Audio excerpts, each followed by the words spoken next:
कृष्ण और सुदामा, सच्ची मित्रता की अमर गाथा। श्री कृष्ण और सुदामा की मित्रता भारतीय संस्कृति में सच्चे और निस्वार्थ प्रेम का प्रतीक है।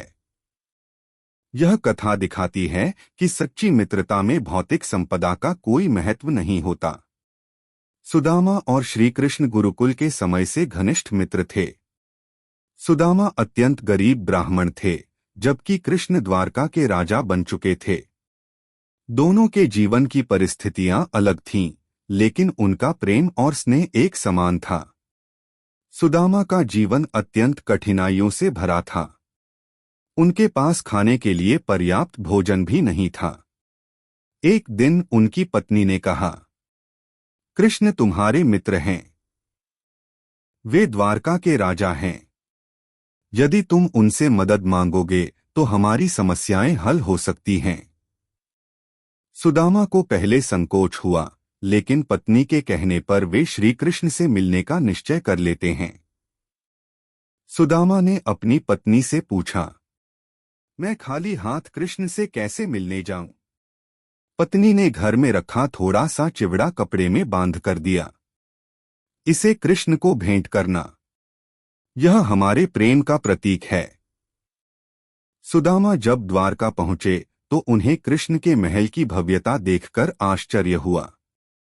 द्वारपालों ने उन्हें अंदर जाने से रोका, लेकिन जैसे ही कृष्ण को उनके आगमन का समाचार मिला, वे नंगे पांव दौड़ते हुए महल के बाहर आए और कहा, मित्र सुदामा, तुमने मुझे इतने वर्षों बाद याद किया।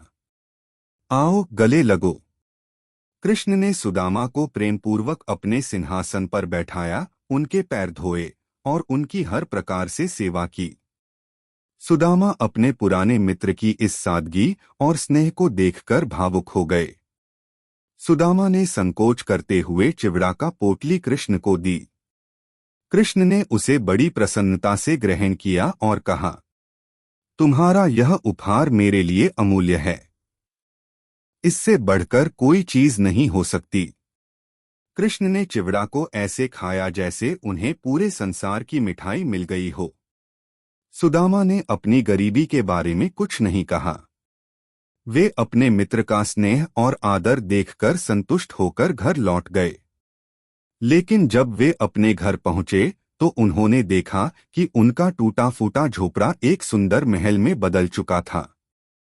सुदामा समझ गए कि यह श्री कृष्ण की कृपा का परिणाम है।